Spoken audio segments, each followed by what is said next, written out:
ध्यान देना जी, ठीक है। आज हम लोग पढ़ेंगे किसके बारे में, थोड़ा सा शॉर्ट वीडियो देखते हैं किसके बारे में, एम फेज के बारे में थोड़ा सा रिवीजन करते हैं, जितना भी पढ़े हैं उसके बारे में, ठीक है। हम लोग जब सेल साइकिल पढ़े थे तो सेल साइकिल में हम लोग क्या पढ़े थे कि इसको दो अवस्थाओं में बांटा जाता है, एक तो होता है इंटरफेज और एक होता है आपका कौन सा फेज, एम फेज, ठीक है ना। इंटरफेज में हम लोग एस कौन कौन सा अवस्था, G1 फेज, एस और G2 फेज, इन तीनों को लेते हैं और एक लेते हैं कौन सा फेज, एम फेज। टोटल 95% भाग कौन ले लेता है, केवल और केवल इंटरफेज।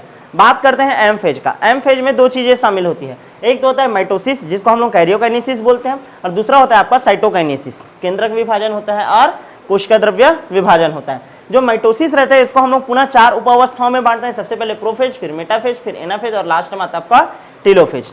4 अवस्थाओं में बांट दिया जाता है, क्लियर है। सबसे पहले हम लोग बात करते हैं किसका, प्रोफेज का।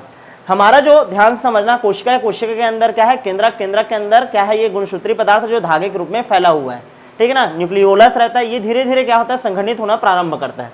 क्रोमेटिन संगठित होकर के क्या बना लेता है, आपका क्रोमोसोम बना लेता है। क्या बना लेता है, क्रोमोसोम, क्लियर है ना। ये कौन सा अवस्था में कहानी बोल रहा हूं मैं, प्रोफेज में। यहां तक क्लियर है। ये बीच वाला भाग क्या है, सेंट्रोमियर है। क्या है, सेंट्रोमियर, क्लियर है ना। और ये चारों आर्म है ना, 4 भुजाएं हैं।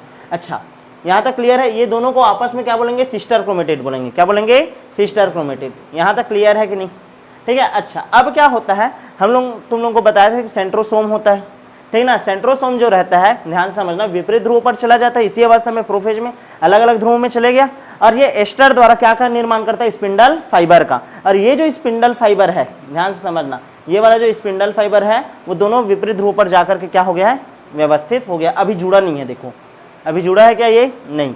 जुड़ने वाला काम होगा कौन से फेज में, आपका मेटाफेज में। कौन सा फेज में, मेटाफेज में। यहां तक क्लियर है कि नहीं। अच्छा, ये वाला सेंट्रोमियर वाले भाग में जाकर जुड़ेगा, किससे जुड़ता है, काइनेटोकोर से जाकर जुड़ेगा। किससे, काइनेटोकोर। प्रोफेज का कहानी क्लियर है, ठीक है। अच्छा, उसके बाद बात करते हैं किसका, मेटाफेज का। मेटाफेज में ये जो तुम्हारा क्रोमोसोम है, ठीक है, वो व्यवस्थित होकर के कहाँ आ जाता है, सेंटर में आ जाता है, ठीक है ना, इक्वेटर पर आ जाता है, और इसको हम लोग बोलते हैं मेटाफेज प्लेट बोलते हैं। क्या बोलते हैं, मेटाफेज प्लेट। यहाँ तक क्लियर है। और ये जो दोनों सिस्टर क्रोमेटिड है उसको खींचने का काम कौन करता है, तर्कुतंतु। कौन करता है, तर्कुतंतु। यहाँ तक क्लियर है, पूरा डिटेल पढ़ चुके हैं ना, मैं शॉर्ट में बताते जा रहा हूँ। उसके बाद बात करते हैं एनाफेज का। एनाफेज में दोनों क्रोमेटिड क्या हो जाते हैं, स्प्लिट हो जाते हैं। अब ये स्वतंत्र एक क्रोमेटिड क्या कहलाएगा, क्रोमोसोम कहलाएगा। अब देखो मैं तुम लोग को जो बोल रहा था, खींच रहे हैं तो देखो ये बीच वाला भाग किधर जा रहा है, ध्रुव की ओर, भुजाएं किधर है, केंद्र की ओर, क्लियर है। और इसी टाइम में क्या बनता है, अलग अलग शेप का डिसीजन होता है। ये कौन सा शेप है, वी शेप है पूरा, समझ आ रहा है कि नहीं। ये किसका कहानी है, एनाफेज का, ठीक है।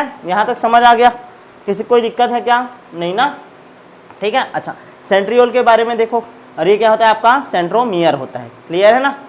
सेंट्रियोल कहाँ चला गया है, आपका पोल पर है ना। ये देखो इस तरीके से दो सेंट्रियोल मिलकर क्या बनाते हैं, एक सेंट्रोसोम। लास्ट हम पढ़ते हैं टेलोफेज। अब यहाँ पास चला गया। अब ये पुनः क्या हो जाएगा, ध्यान से समझना, केंद्रिका ध्यान से समझना ना, पूरा चारों ओर क्या आ जाएगा, फिर से केंद्रक झिल्ली आ जाएगा। और ये जो तुम हमारा गुणसूत्र था, ये जो हमारा क्या था गुणसूत्र, वो फिर से क्रोमेटिन धागे के रूप में क्या हो जाएगा, व्यवस्थित असंघनित हो जाएगा।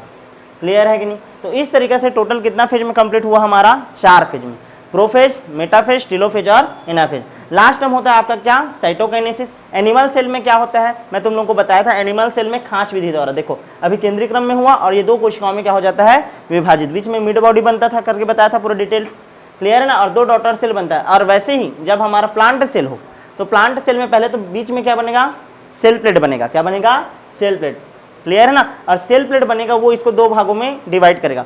ये रहता है अब केंद्रीय क्रम, केंद्र से बाहर की ओर, देखो अंदर में बना और अंदर से बाहर की ओर डिवाइड होना शुरू होगा, क्लियर है। ये क्या बन जाता है, मिडल लेमिला। सेल प्लेट रहता है, गोल्जी बॉडी आता है, कैल्शियम मैग्नीशियम पेक्टेट जाता है, जिससे क्या बन जाता है, मिडल लेमिला बन जाता है, क्लियर है। और इस तरीके से एक कोशिका फिर से कितने कोशिकाओं में डिवाइड हो जाएगा, 2 कोशिकाओं में। यहाँ तक क्लियर है कि नहीं। तो इस तरीके से आपका कंप्लीट होता है क्या, माइटोसिस, क्लियर है। तो अब हम लोग नेक्स्ट जब पढ़ेंगे, अब किसके बारे में शुरुआत करेंगे, मियोसिस के बारे में, ठीक है।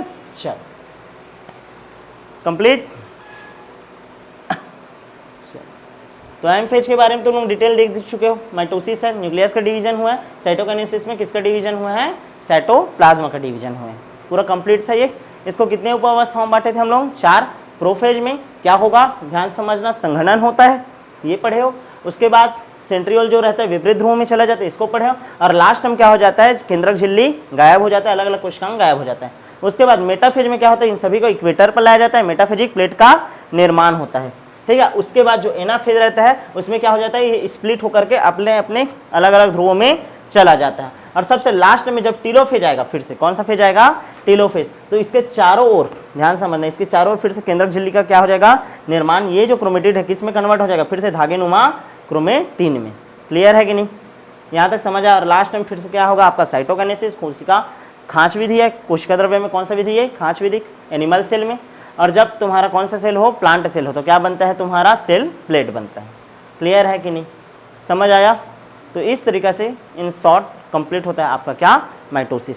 अब नेक्स्ट वीडियो में हम लोग बात करेंगे किसके बारे में, मियोसिस के बारे में।